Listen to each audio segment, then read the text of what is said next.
10 కోట్ల రూపాయలు వివిధ ప్రజాసేవా కార్యక్రమాలకి అందించడం జరిగింది.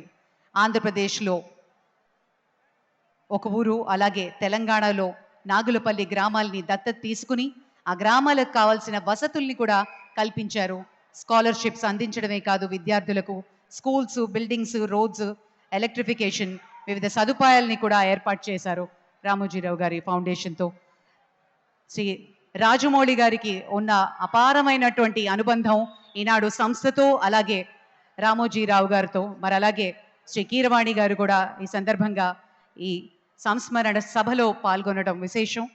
వారికి కూడా ఆహ్వానం పలుకుతున్నాము. ఇక శ్రీ రామోజీరావు గారి పటానికి ఫ్లోరల్ ట్రిబ్యూట్ అందించబోతున్నారు ముఖ్యమంత్రి గారు. ఆయన నిలువెత్తు